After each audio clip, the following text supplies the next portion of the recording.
That's the goal around here. I'm talking square business to you, baby.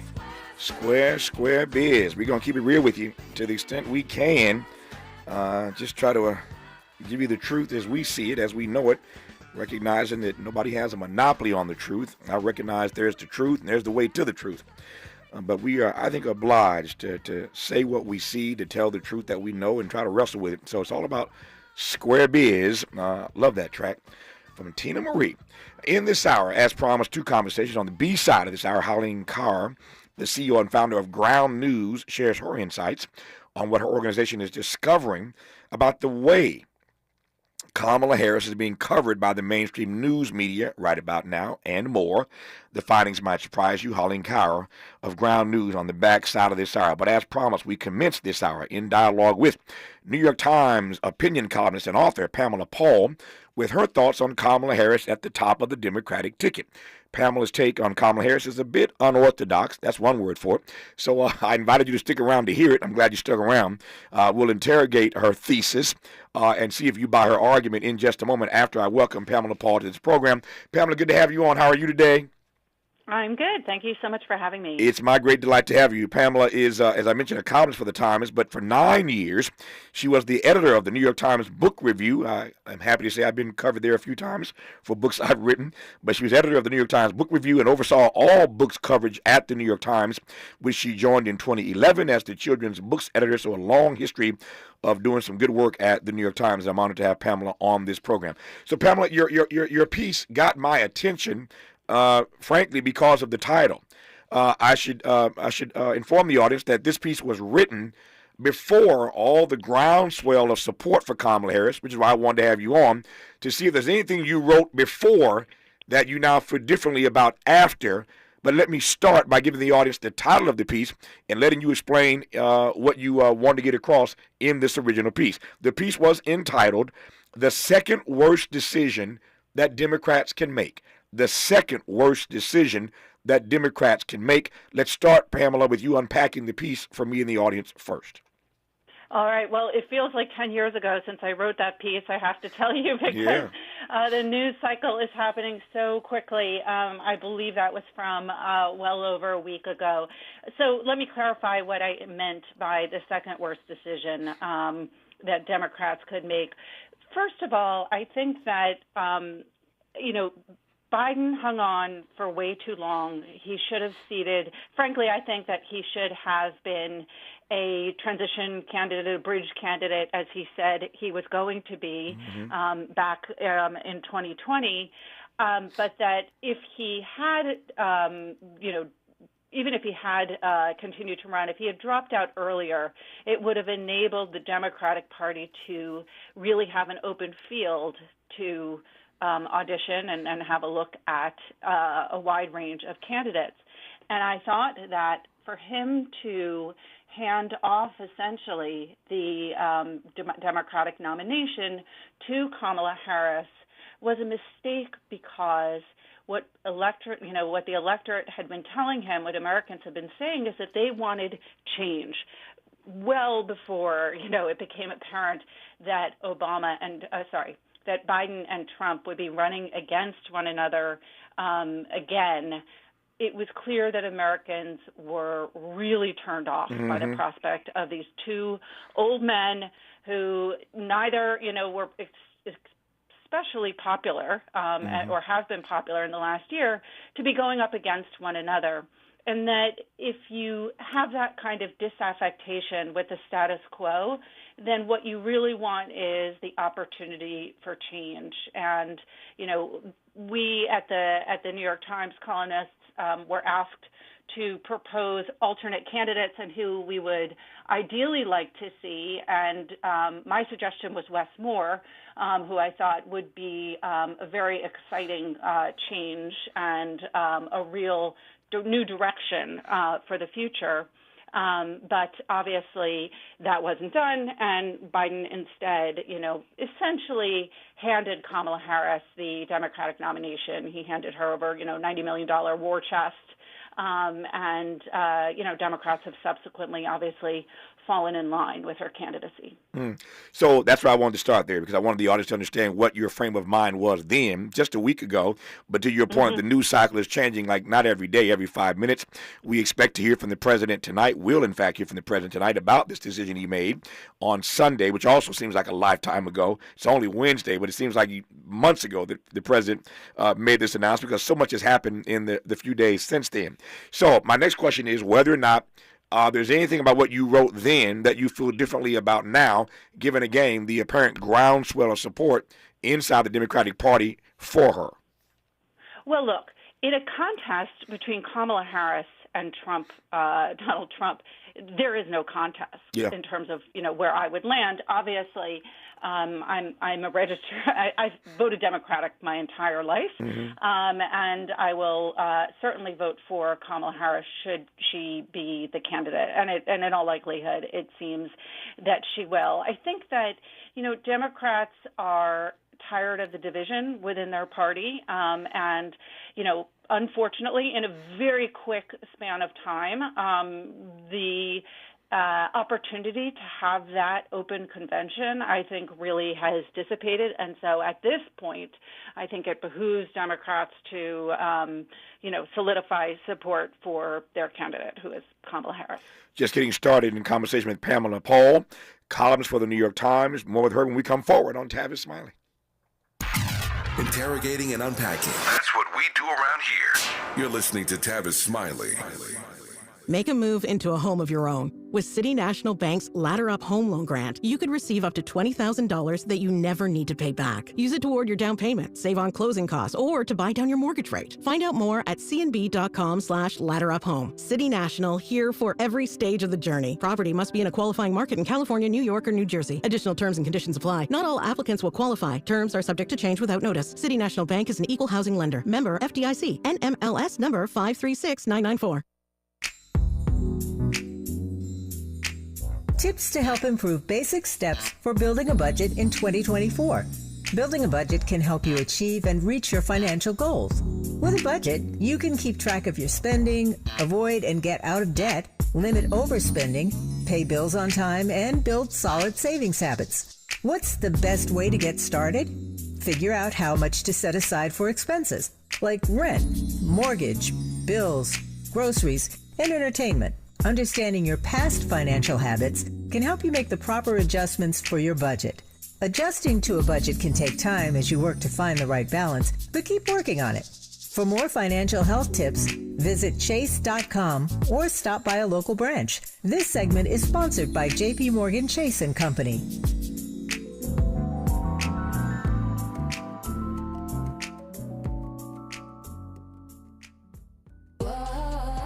My friends swim no matter the season, but my moderate to severe plaque psoriasis can sometimes take me out of the moment. Now, thanks to Skyrizi and clear skin, count me in.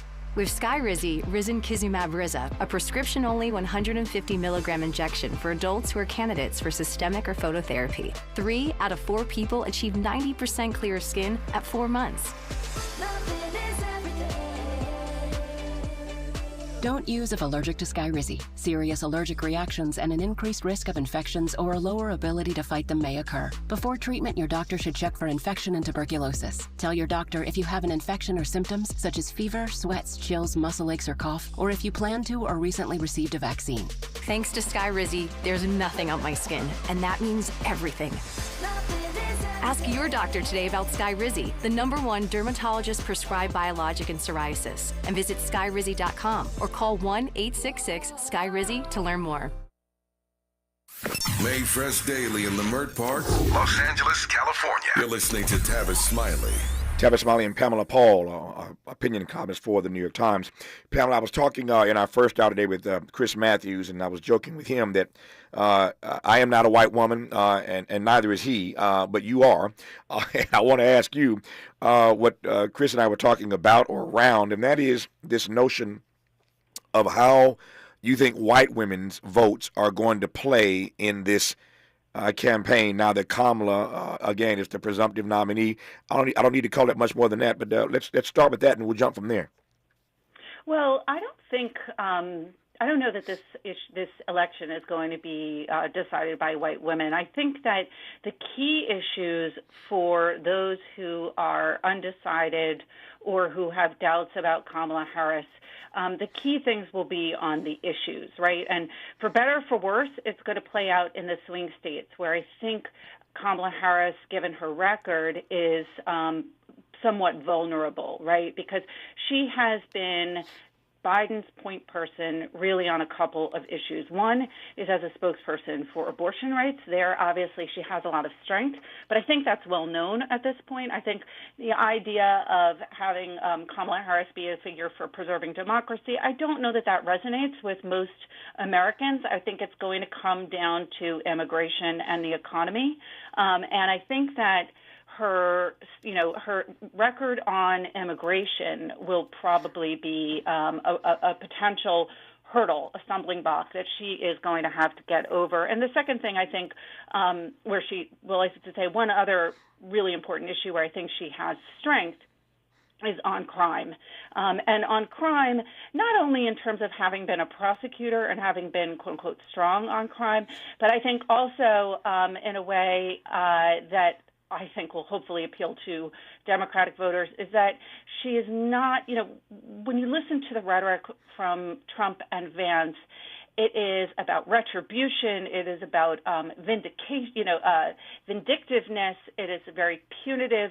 But when Kamala Harris talks about crime, I think she talks about it in a much more moderate way in terms of criminal justice reform, prison reform, work on, recidivism and reentry programs, which are things that she did well in California. And I think that will play well, both in terms of Trump is a felon and she is a prosecutor, but also with the knowledge that we are not handling crime or quote unquote punishment in this country. I mean, this is a country where 1 in 5 Americans one in 5 people in the world who are prisoners are in this country. So I think that there is a knowledge that real understanding that we need to change our approach. So I think again that the demographic thing that I do worry about, and maybe this is something that you could speak to better than me, is that one of the vulnerabilities that Democrats have had recently is an increase in support among Black men and Latino men for the Trump campaign. And I worry that her identity, obviously, as a Black woman and as a South Asian American, will count against her rather than for her. Yep, there certainly is that slice. I'm not sure that anybody knows right now how significant a slice that's going to be, and we may get back to that. But there are two things you said a moment ago that I do want to probe as I'm watching my time here. Let me start. The two things are crime and immigration that you mentioned. Let me go to the crime issue first. Yeah. The crime issue did not cut so well for one Hillary Clinton, and you'll recall this, Pamela, quite well. All the trouble that Hillary Clinton got into about that term predators and super predators. You recall that Bill Clinton around that time actually apologized for parts of his crime bill and the ways in which Black and brown people were put up on and frankly incarcerated, not just put up on, but incarcerated because of that crime bill. You had to get caught with 1,000 times more powder cocaine than crack cocaine to get the same sentence. Cocaine used in the suites, crack used in the streets. Clearly it was racist, and Bill Clinton's my friend, but I told him this then when he signed that crime bill that I didn't like it, and I thought it would come back to haunt him. Indeed, it did haunt him, and it haunted Hillary Clinton, his wife, when she ran for president because of that super predator term that she used. My point is that the crime thing didn't play so well for the Clintons. Now comes Kamala Harris, and everybody's talking about the prosecutor thing. That is real, but there are a lot of progressives, Black folk and others, who have an issue with her record in San Francisco being the top cop, being the prosecutor. I'm not so sure that this crime issue is going to play as neatly or as nicely for her, even on the left, as you suggest it might. Well, I think, the crime issue really is what one of the things that felled her in her first presidential primary run, because progressives were uncomfortable with the idea that this was a prosecutor who was running for office. But I think Kamala Harris has a difficult job on both sides in a way, and then she obviously then tacked a little bit more to the center after that. But first of all, we have to remember this is a prosecutor who was elected in the bluest city of one of the bluest states, California, San Francisco, in the country. And it is my view that we need more liberal prosecutors, right? We need liberals to be prosecutors just as we need them on the defense, right? And to say that, a liberal or progressive candidate or, person should not be a prosecutor is really to cede that to the most extreme right-wing people for those positions. That doesn't do anyone any good. So I actually thought that coming from the left, personally, I thought that her being a prosecutor was a very, very positive thing because, again, those are the people that we need in those roles. But I also do think that, again, I think the decisive votes in this election are going to be in the center, in the swing states.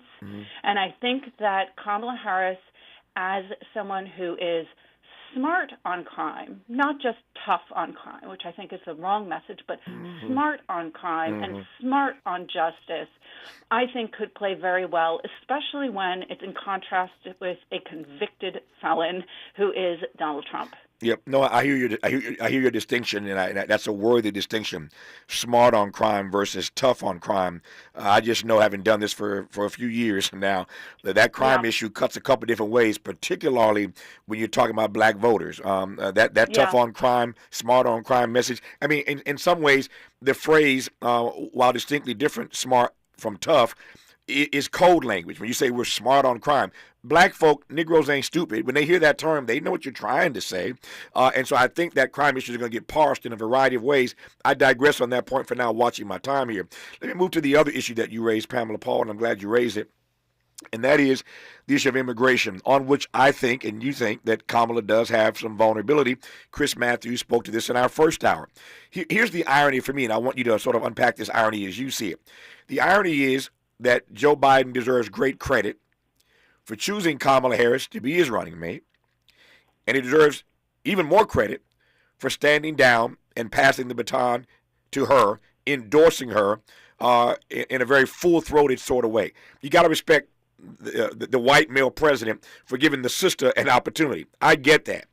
On the other hand, to the extent that she ends up being smashed on this issue of immigration, it's that same Joe Biden that set her up.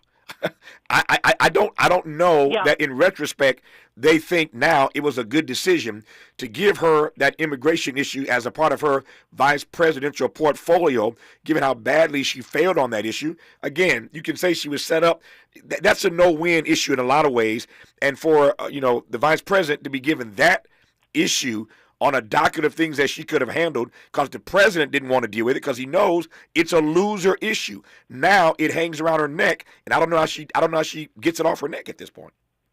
Well, I want to answer your question on immigration, but I just want to make one more point about crime about being smart on crime, and specifically about the appeal of that message, not just to white voters, but also, I think, to black voters, because, everyone or the media tends to focus on the fact that people of color are more often the perpetrators of the crime or the people who are imprisoned because of crime, but they are also the people who suffer the most from crime. And I think that it is that point that she can make very well, right? Because if the first point is true, then it is also true that black families are the ones who suffer when their family members are incarcerated. They're the ones who live in crime in neighborhoods and communities that suffer from a lot of crime, and what they deserve is safety as a human right, just as much as communities that are better, that are better protected, Indeed. And not as fraught with crime. So I really do think that she can be someone who takes that issue of crime, and again, if she has a smart and sensible message and hopefully some really exciting proposals, policy ideas, could turn that into a real strength. Then to answer your question on immigration, I agree. This is probably the worst thing that she could have been saddled with by Biden in terms of, the sort of areas that he handed off to. And, this is something that happens very frequently to vice presidents. They're sort of given the worst, they're dumped with the worst possible lot. And so she wasn't exactly set up for success. And she obviously was not the person who was really allowed to come up with an entirely new immigration policy that she could then enact. So I think it behooves her as a presidential candidate now to distinguish herself from the Biden administration, to come up with a fresh plan in the wake of, again, the really despicable decision by the Republican Congress to defeat the immigration bill, the bipartisan immigration bill, and to come up with some new plan. Because, again, Republicans are betting that it was going to be Trump, or that it's going to be Trump who will be there to deal with immigration. I'd like to see Kamala Harris make a really good counter-proposal. This is where, she has a very short time in which to make the case for her candidacy, and I think one of the greatest challenges for her ahead is to distinguish who is Kamala Harris and what are her policy proposals as opposed to the proposals that it was her duty to carry out under Biden. It's fascinating you say that, Pamela, because I mentioned Chris Matthews earlier, who was on in our first hour. And Chris made the point, since I referenced the Clintons earlier, that Kamala ought to do a bit of triangulation herself. His argument was that maybe she should just take the Republican proposal, make a couple of tweaks on it, and support it. Just come out and say, I support it. And you sort of back them in a corner. Yeah, she's going to catch some hell from some in the Latino community, no question about it. But you sort of just, it's the Bill Clinton play. You take their idea, you put your name on it, and you back them into a corner. What do they do at that point? It's something worth thinking about. I don't know that I have fully thought through it and agree with Chris on that, but I hear your point. I hear his point. Whatever she does, she's got to figure out a way to better navigate this immigration issue. I digress on that for now. I got 4 minutes left, and I want to cover two other things right quick. The first is, as we all know, the president tonight will give an address to the nation about why he made this decision. The New York Times clearly put their thumb on the scale, and the New York Times says it. Everybody pays attention to it. The editorial board, of course, some days ago called for him to stand down, and ultimately he came to that conclusion. So he'll speak tonight. But before he speaks, Bibi Netanyahu will speak to Congress before the president speaks to the nation. There are a number of Democrats, as I established earlier, who are boycotting that speech, from Nancy Pelosi to Elizabeth Warren to Bernie Sanders to James Clyburn, long list of notable Democrats, Dick Durbin and others, who are boycotting this speech today. I raise that because I have seen no evidence yet that Kamala's policy on the Middle East, on Israel and Gaza, is going to be dramatically different from that of President Biden's. How does she thread that needle? I think I read somewhere that she's meeting with Bibi tomorrow while he's in the country. Why shouldn't he? If she has a chance of being the next president, he's smart to meet with her, and she's smart to meet with him. But how does she thread that needle if her policy ain't going to be much different than Biden? And Biden, as you know, was already in trouble in places like Michigan, etc., on this issue. Say nothing of young voters. All right. Well, first, let me just quickly push back on the idea that the New York Times put the thumb on their scale, because I think that the impetus for Biden to step down was coming from all over the place, including from top members, Democratic leaders in Congress. So I don't think that the Times necessarily was the decisive factor in that, or that we, in any case. But to get to your question, Kamala Harris is also not going to be there when Netanyahu speaks. I think that, Kamala Harris has done what she has had to do as the Vice President of the United States, which is to back the foreign policy of the President of the United States. She does not have an independent foreign policy, from Biden while she is in office as his Vice President, nor should she. However, we don't know what her policy is. I think, we have yet to hear it. Now is the time where she can start to articulate how her foreign policy might differ from Biden's. But I don't think it's inappropriate that there's been no space between her and Biden. There shouldn't be when you're supporting your president. You're not there to enact an independent foreign policy. So it is an unknown, and I think that we should give her a fair shot at articulating what her views are, because we just don't know. Fair enough. What's your gut tell you? I know you're not a prognosticator. You ain't got a crystal ball. Neither do I, Pamela Paul. What's your gut tell you about whether or not she can pull off what would clearly be an upset? Well, you mean in the election generally, not specifically. Yes. I think that, again, the numbers are higher for her right now than they were for Biden. And so I'd like to focus on that positive. Again, we know she's had relatively low favorability ratings, but I think that she has clearly put, the fact that Biden has stepped down and that she is the candidate has clearly put the Republicans on the back foot. Yep. They were not prepared to take her on as a candidate. And there is going to be a very stark contrast between, 59-year-old Kamala Harris and 78-year-old Donald Trump. I may have those figures slightly wrong, but Close enough. Clearly looks like a force for change. Close enough, and I take your point. And by putting the thumb on the scale, I didn't mean that New York Times did anything unseemly. I just was trying to make the point that when the Times speaks, people listen, and I don't think you'll push back on that notion. We know that to be true. I digress. Pamela Paul is columnist for the New York Times, was, in fact, for many years, the editor of the New York Times Book Review. I've been honored to have had Pamela Paul on this program. Pamela, thanks for your insights. Let's do it again. Have a great rest of the day. I would love that. Thank you so much. Good to have you on. More of Tavis Smiley when we come forward. For all the freedom-loving folk, this is Tavis Smiley. I feel like freedom.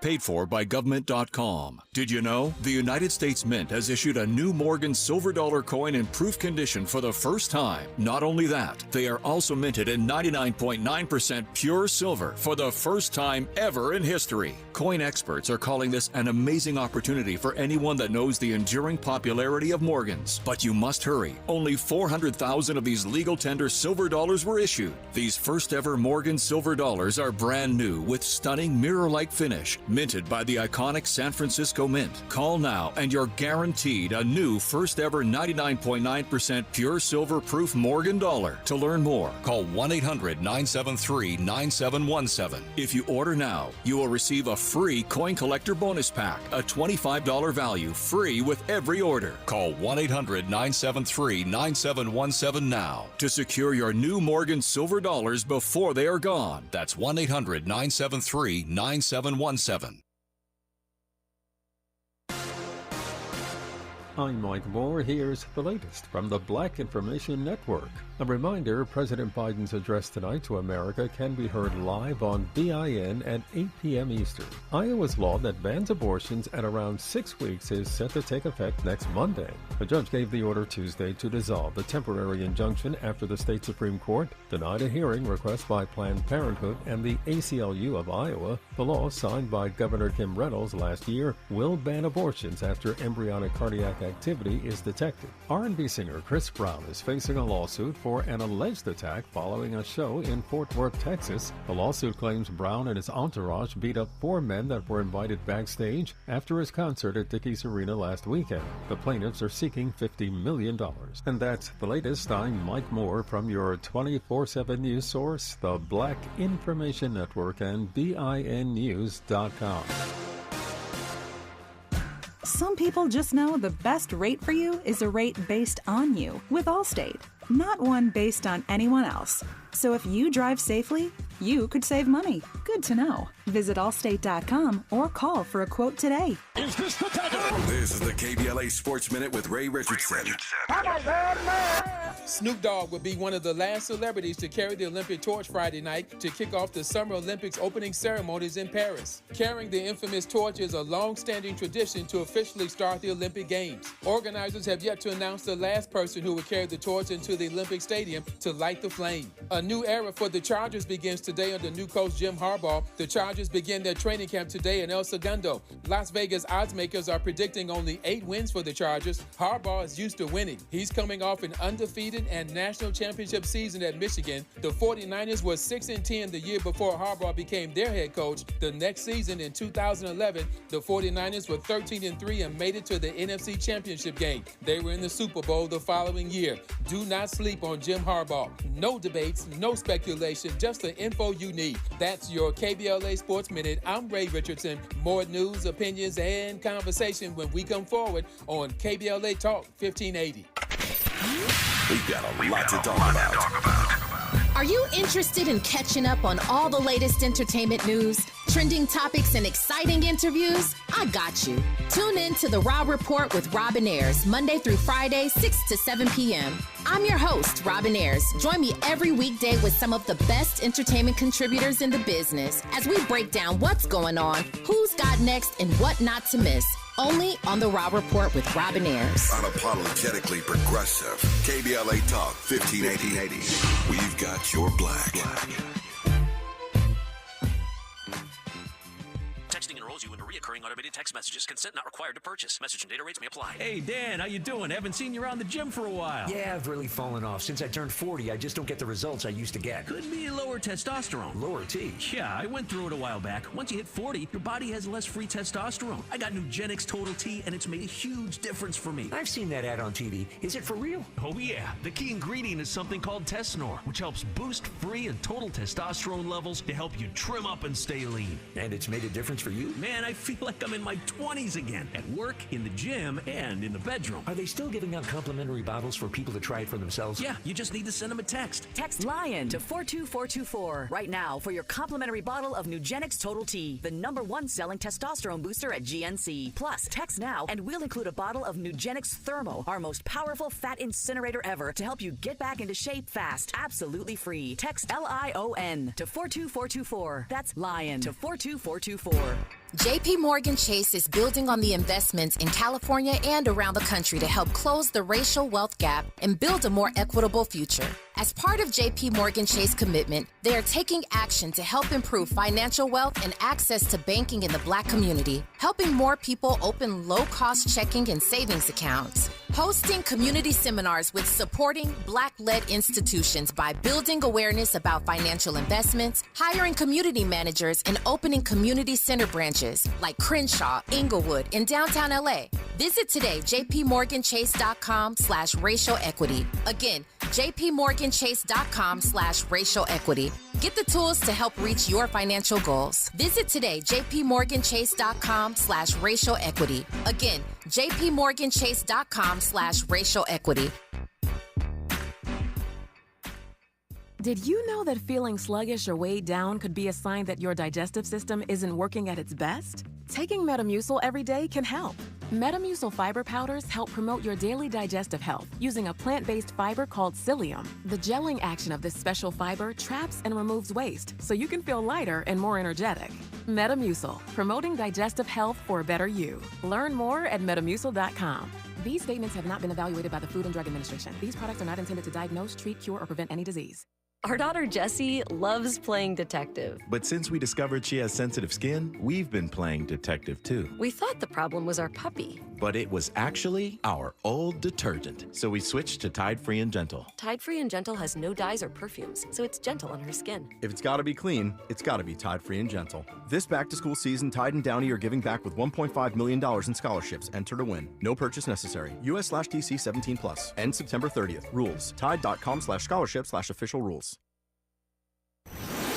Let's get back to more of this rich dialogue with Tavis Smiley. Please welcome Holleen Carr back to this program. She's the CEO and founder of Ground News. And I invited her on today because I want to check in with her, this independent source, to get a sense of how we are seeing Kamala Harris being covered these days. And not just Kamala, but Joe Biden, the debate, his announcement. I'm always fascinated by the ways in which the media, the various media outlets choose to, or not, cover certain stories and the spin they put on it, the frame they put it in. And this stuff always doesn't surprise me, but always I find it interesting when I get Harleen on to talk about the ways that her organization, again, is patrolling the way that news is being covered again or not. So, Harleen, good to have you back on the program. How are you today? Good, Tavis. Thank you so much for having me back. Very excited to be speaking with you. It's my great delight. I'm going to get to Kamala here in just a second and what you are seeing about the way the news media is covering her or not. But given that the President Biden, is speaking to the nation tonight, explaining in greater detail his decision to stand down and to pass the baton to endorse Kamala Harris as a Democratic nominee and President of these United States. I want to go back just a few weeks ago to this debate, and I'm curious. I've had a chance to talk to you since then. Just tell me quickly what Ground News saw in terms of how that debate and Biden's performance and Trump's performance, for that matter. What did you notice in how the debate was covered amongst the media? Yeah, the debate coverage was actually very fascinating because it was very unified, the coverage that we haven't been seeing in this election cycle. So across not just the political spectrum, but across the globe, news sources came out and said that Biden's performance was poor. And I can read for you a few verbatim headlines. Sure. So CNN said Biden's poor showing and Trump's repeated deflection. Of course, they highlighted Trump. New York Times, Biden struggled. Guardian from UK, Biden can't do it. Atlantic just straight up said a disaster for Joe Biden. So this was one of the few events where the press was pretty unified in terms of calling out Biden's performance to be just not cutting it. And of course, if you go further right, Breitbart was like, after Biden's debate, U.S. allies prepare for Trump's return.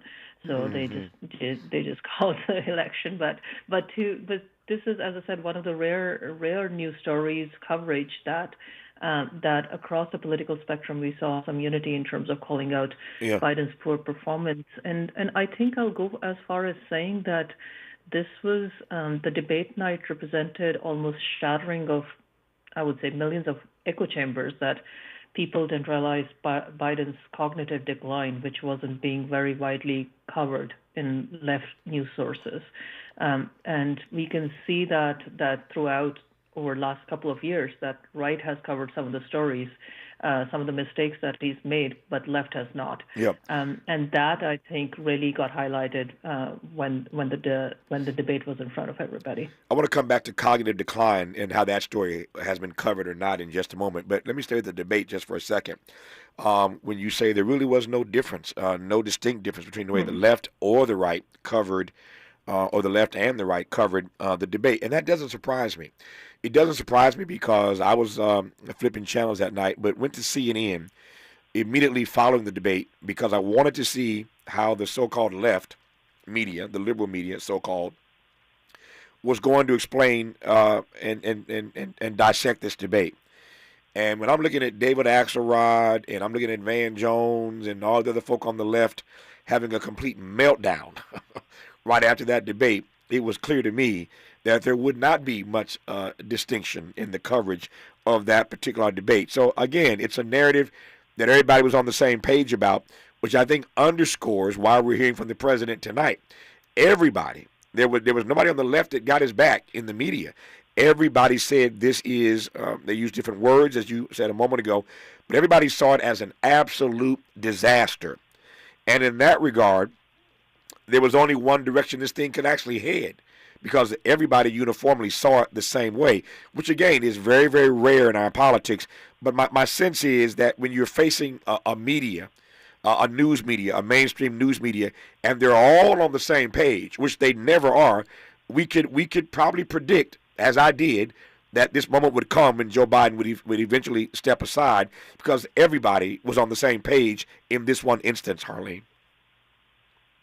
Yeah, you're absolutely right. I think you're right for calling it because, I think there have only been two instances where, as you said, everybody has been on the same page. One was the debate coverage, and the second was condemning Trump's assassination attempt. Yes. Apart from that, of course, all the stories have been really, really spread across and not been covered very widely indeed. No, I'm glad you mentioned the Trump assassination because, again, that's just, whether let me just keep it real. Whether you wish the government has succeeded or not, privately, publicly, you got to state that, this is wrong. And so there are all kind of jokes and memes about the fact that the guy missed. You only had one job. What was you've seen all the jokes and all the memes, and I'm not making fun of it. I'm just saying that there are people who feel very strongly about Donald Trump, no question about that. But in the realm of the media and the realm of politics, you got to come out and say this is shameful. It's disgraceful. This is not America. Political violence has no place in America. We unpacked that phrase a couple of days ago. So, again, those are the two moments you hear Harleen saying on which the media was in lockstep. The assassination attempt against Donald Trump and Joe Biden having a disastrous night at the podium. Take that for what you will. That those are the only two stories, the only two, where the media is telling you essentially the same story. I'll leave that for now. I got a smart audience. They can figure out what I mean by that. Just those two. But on everything else, you're getting played. You're getting played on all these other political stories. I digress on that for now. When we come forward, I want to go straight to this other issue of cognitive decline. It's one thing for all the media to say the same thing about how poor his performance was, one thing for the media to be in lockstep on the assassination attempt against Mr. Trump. But I am curious as to how the left did or did not, up until it could not be avoided. When we saw the debate, you couldn't avoid it at that point. But prior to, how was the left versus the right covering Biden's clear cognitive decline? We'll talk about that. And then, of course, we'll push our way toward the way the media in real time is covering or not Kamala Harris. And I got a sneaky suspicion that Harleen's going to tell me that is not the third story on which they're on the same page, telling you the same, giving you the same narrative. We'll talk about that when we come forward on Tavis Smiley. From Lamert Park with love, this is Tavis Smiley. We asked seniors how to prevent Medicare scams. My best advice, if you get a phone call, do not talk to the person. These people are well-trained. Don't talk to them. They don't know me. They're just trying to scam me. Don't be fooled. Hang up. Just hang up. Never give out your Medicare number. They're going to get your number to put in a false claim. If I get a call from someone, I don't pick up the phone. And should I pick up the phone and they ask for information, then I hang up. How do you detect Medicare fraud? Just like I check my credit card statements, I check my Medicare statements monthly. Scammers can get a hold of your number, order medical devices through your account, and you're not even going to know about it if you don't look at your statement. Check your statement every month. If you get your statement and you see something that you know you did not have done, you report it. Call your Senior Medicare Patrol. To report Medicare fraud, call the Senior Medicare Patrol at 855-613-7080. All I need is one mic. With a KBLA Talk 1580 editorial, I'm Tavis Smiley.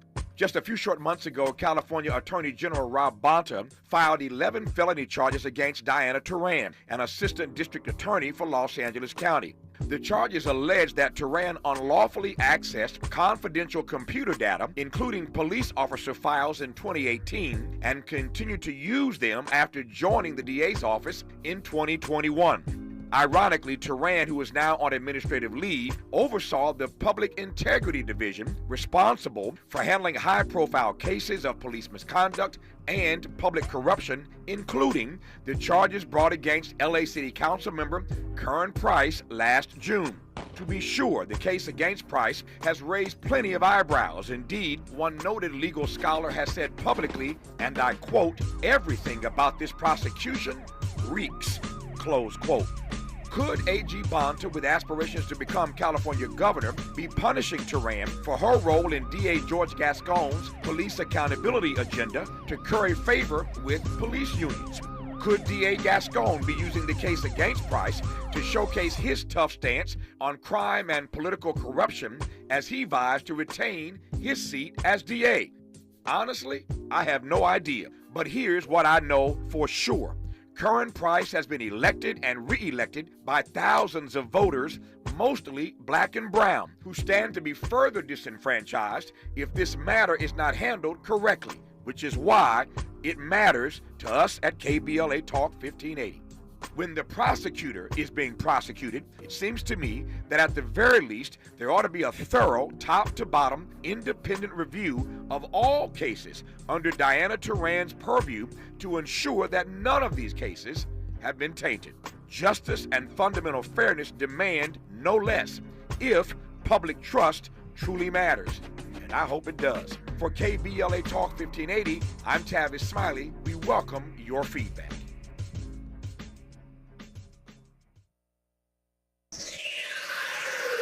Sounds different, huh?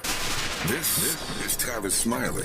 Tavis Smiley and Harleen Cara, the CEO and founder of Ground News, pushing my way toward our third and final hour today with Nikki Giovanni as we celebrate the 100th birthday of James Baldwin, looking back at this historic conversation over a half century ago that she had on national television with James Baldwin. We're going to celebrate Baldwin with Nikki Giovanni in our third and final hour today, just about 11 minutes from now. We continue for the moment, though, with Harleen Cara, again, founder and CEO of Ground News, talking about the ways in which the media is covering the stories of the moment that we are all being subjected to.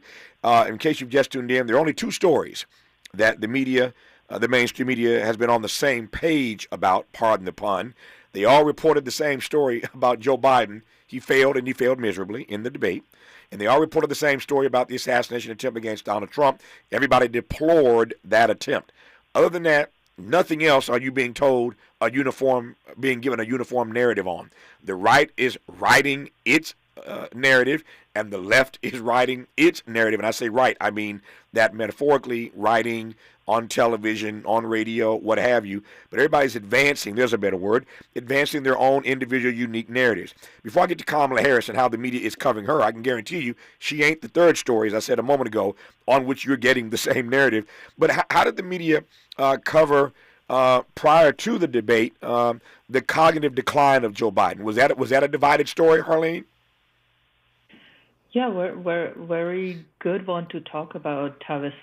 So cognitive decline of Joe Biden has a couple of key stories that Wright really highlighted.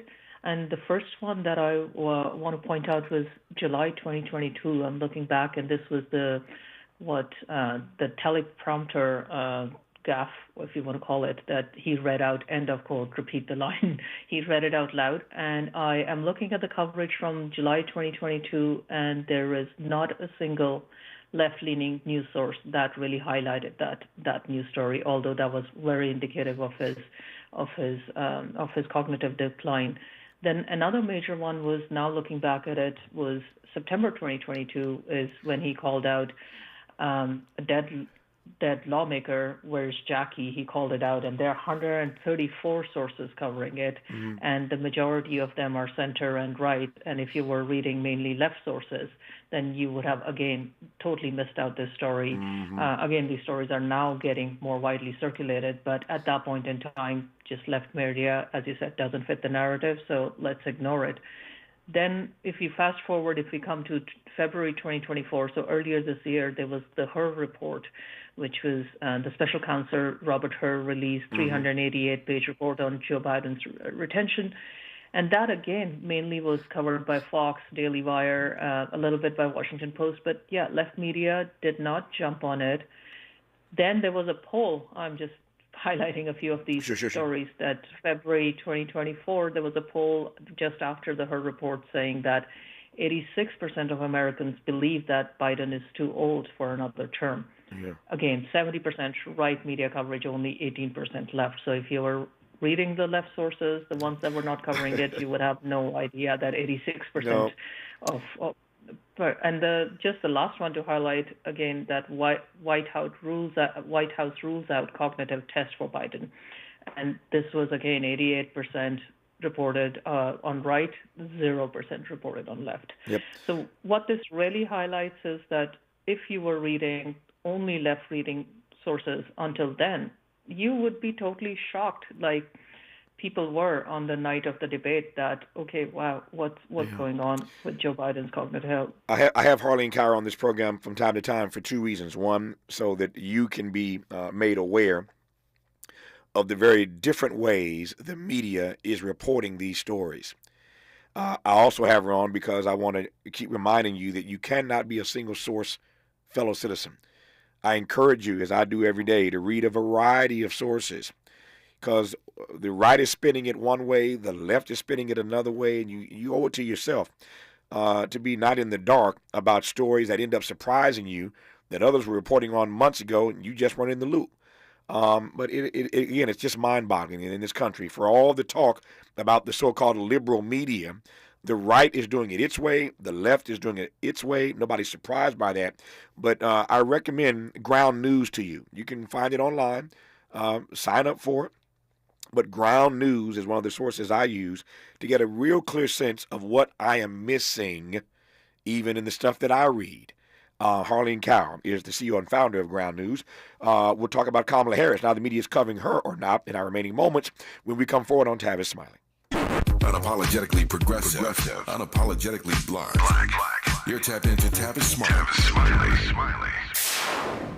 If you're like me, 60 and retired, making ends meet, especially here at the supermarket and drugstore, is tough. I'm so blessed to have found benefitscheckup.org. It's a free and confidential website from the National Council on Aging that connected me to $1,200 a year in programs that help pay for food, medicine, utilities, and more. Maybe it can help you. benefitscheckup.org. You know where you want to go in life, and City National Bank can help. City National knows the dedication it takes to build your vision for the future into a reality, and our team is here for you. We have a wide range of options to help, from personal savings accounts to interest-bearing money market savings accounts and more, all designed to help you get where you want to go. City National, here for every stage of the journey. Learn more at cnb.com. City National Bank is a subsidiary of Royal Bank of Canada, member FDIC. Watch out! You got me! The galaxy is safe once again. In the pretend universe, kids play with pretend guns. In the real world, it's up to us to make sure they don't get their hands on a real gun. If you have a gun in the house, keep it locked, unloaded, and stored separately from ammunition. Safe gun storage saves lives. Learn how to make your home safer at endfamilyfire.org. That's endfamilyfire.org. Brought to you by End Family Fire, Brady, and the Ad Council. KBLA Talk 1580. We've got a lot to talk about. KBLA Talk 1580, connecting you with services and solutions. Stay Housed LA has the resources you need to know your rights and the legal support to back them up. The COVID-19 pandemic has cost people their jobs and livelihoods. This has left an estimated 1/3 of households not being able to make rent and facing losing their homes. This is a fear no one in our community should have to face. You have rights, though, and Stay Housed LA is here to help. Stay Housed LA is a partnership between the County of Los Angeles, the City of Los Angeles, and local community and legal service providers. Together, they provide tenants with the information and support needed to exercise their rights so they can remain safely in their homes. Find out more about your rights by participating in a virtual tenant workshop. Get the legal assistance you need. Find additional resources in Los Angeles County and the City of Los Angeles. Stay connected to Stay Housed LA County for updates. This and more at stayhousedla.org. Stay connected to Stay Housed LA for updates. This and more at stayhousedla.org. That's stayhousedla.org. Or call their hotline at 213-694-0040. We've got your black with a community call to action from KBLA Talk 1580.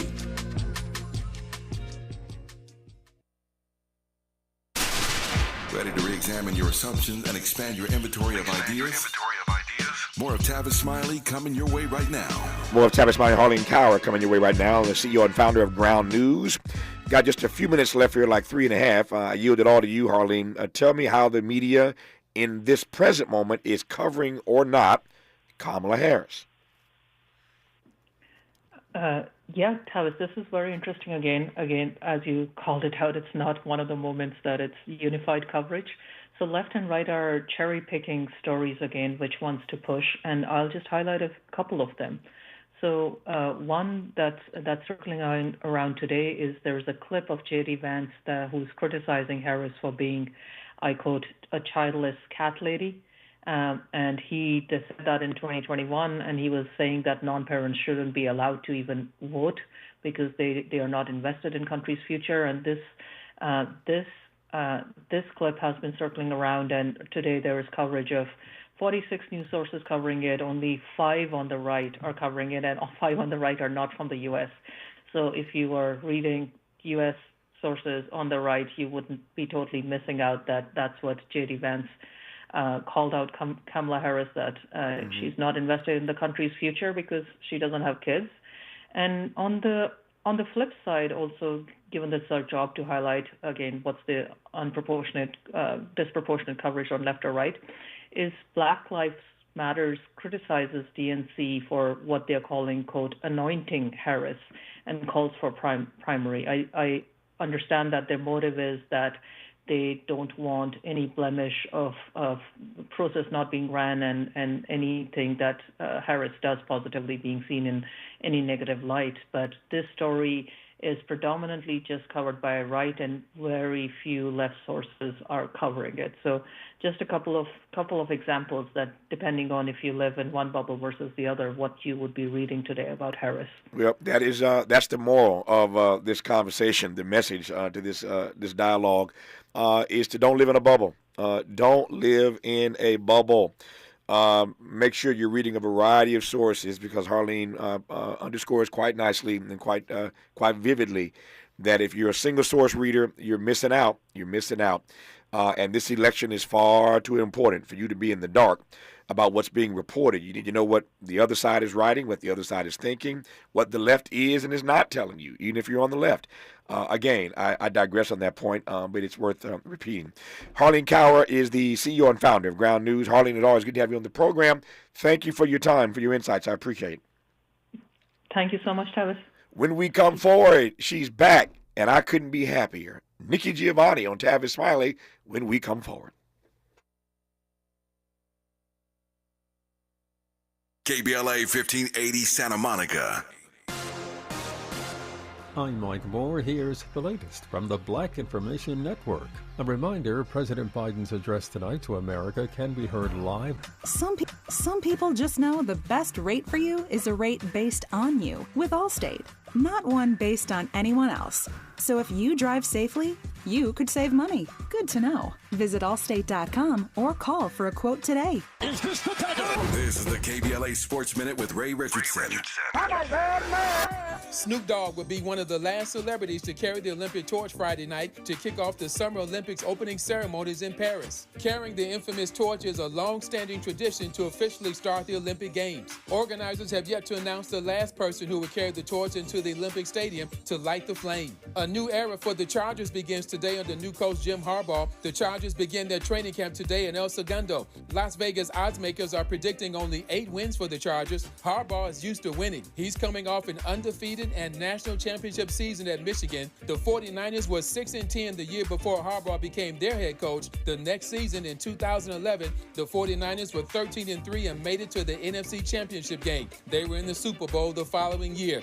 Do not sleep on Jim Harbaugh. No debates, no speculation, just the info you need. That's your KBLA